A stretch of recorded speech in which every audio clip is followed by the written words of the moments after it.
안녕하세요. 세무에게 진수의 황범석 세무사입니다. 오늘은 요즘 문의가 급증하고 있는 업무가 하나 있어서 소개해드리고자 이 자리에 나왔습니다. 근래에 집 사신 경험 있으실까요? 근래에 주택을 취득하게 되면 6억 이상의 부동산을 매입했을 때 부동산원에서 소명서가 날라옵니다. 그걸 받으시는 분들은 처음에 놀라세요. 이게 뭐지? 근데 그 서류의 목적은 다음에 세 가지에 있습니다. 첫 번째는 자금 조달 관련 소명서입니다.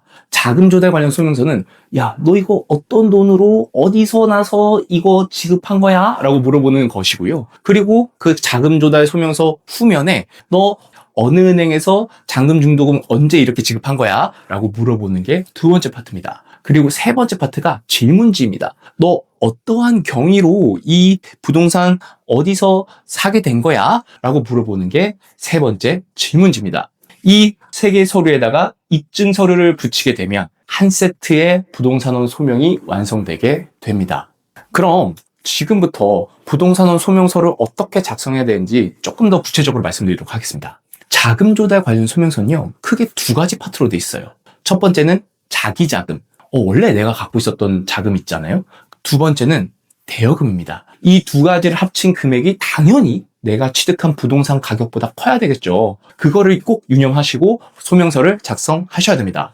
자기 자금 중에서 가장 첫 번째로 쓰는 것은 금융기관 예금액인데요. 저희가 기본적으로 내야 되는 서류는 계약금, 잔금, 중도금을 지급한 계좌가 있지 않겠습니까? 그 계좌에 대해서는 계약일 전 2주부터 잔금 지급일 이후 2주까지 은행 거래 내역을 제출을 해야 됩니다. 그리고 두 번째는 저희가 요거 외에도 분명히 다른 계좌에 돈이 있었을 수 있어요. 그러면 그 은행의 잔액증명서를 가지고 와야 되고, 그리고 또 주식이 있었는데 이걸 팔아서 지급했다라고 한다라면 증권 거래 내역도 같이 제출해 주셔야 됩니다. 그리고 또 자기 자금 중에서 큰 부분이 부동산 처분 대금 등인데, 예를 들어서 부동산을 처분한 대금이 있고 그것이 계좌에 들어와서 그걸로 뭐 잔금, 중도금 이런 걸 지급하는 데 썼다라고 한다면 저희가 부동산 처분 내역이 있을 거잖아요. 그러면 양도세 신고서, 매매계약서 이런 것들을 같이 첨부해 주셔야 됩니다. 또 만약에 내가 전세 살고 있어서 전세금으로 그걸 지급했다라고 한다면 전세계약서랑 또 이체 내역이 있을 것입니다. 그런 것들을 제출해 주셔야 됩니다.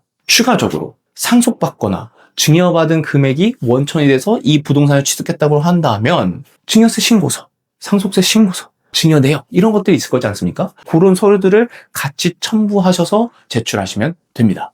차입금 등은 되게 간단하죠. 담보대출이나 신용기관에서 대출한 금액이 있으면 대출 내역서가 있을 것입니다. 그래서 그 대출 내역서를 첨부하시면 되고요. 또 추가적으로 부모님과의 금전소비대차 계약이 있었다 라고 한다면 그 금전소비대차 계약서 인쇄하셔가지고 첨부해서 내시면 됩니다. 자금조달 계획서를 쓰게 되고 그 다음 페이지에 넘어오면 소명 의견 쓰는 데가 있거든요. 아주 간단하게 쓰시면 됩니다. 거주 목적으로 매입, 가족의 실거주하기 위한 목적으로 우리가 이 부동산을 샀다. 그래서 이런 소명 의견 안에는 글을 장황하게 쓰실 필요 없고 간략하게 두세 줄로 이렇게 딱 써주시면 됩니다. 그리고 그 밑에 거래대금 지급 내역을 쓰는 표가 있거든요. 그 표에는 계약금, 중도금, 잔금을 언제 냈는지에 대해서 쓰게 돼 있습니다. 날짜 쓰고 금액 쓰고 옆에는 계좌 이체 뭐 이런 식으로 써주시면 되죠.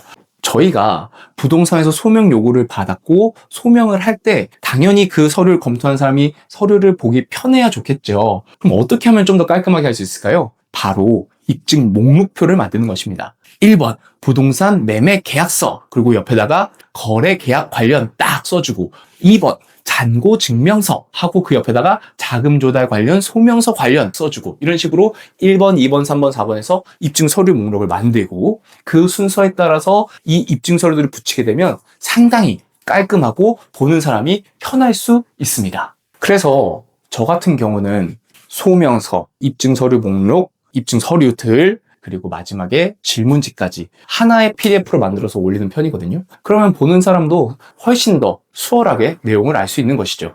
부동산원에서요, 이렇게 소명서를 받아보고 내용을 검토하는 과정에서 소득이 모자란데 이 부동산을 샀네, 내지는 대금을 지급한 내역이 없는데 이 부동산을 샀네 라고 하게 되면 부동산에선 이 자료를 국세청에 파생하게 되어 있습니다. 그럼 국세청은 그 자료를 근거로 자금 출처 조사를 개시할 가능성이 상당히 높겠죠. 그렇기 때문에 부동산 소명은 꼼꼼히 제출하는 것이 매우 중요합니다. 그리고 10월 30일 국세청 보도자료에 따를 경우 제가 방금 뭐라고 말씀드렸죠?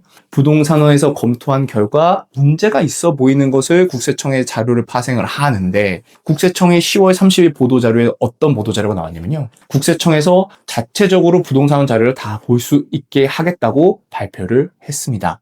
그럴 경우 국세청에서도 자금 출처 조사 대상을 선정하기가 상당히 수월해지겠죠. 그런 의미에서라도 부동산 소명서는 제대로 잘 작성하셔서 제출하시길 추천드립니다.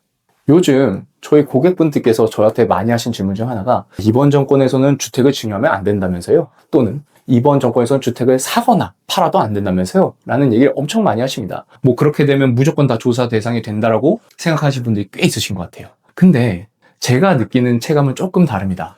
국세청은요, 항상 열심히 해왔어요. 그럼에도 불구하고 100% 하던 거를 120%, 130%, 150%까지 늘리진 못합니다. 인력적 한계가 있기 때문이죠. 한정된 자원으로 이전까지 하던 거에 비해서 혁신적으로 더 뭔가 많이 할 수 있는 것은 불가능합니다.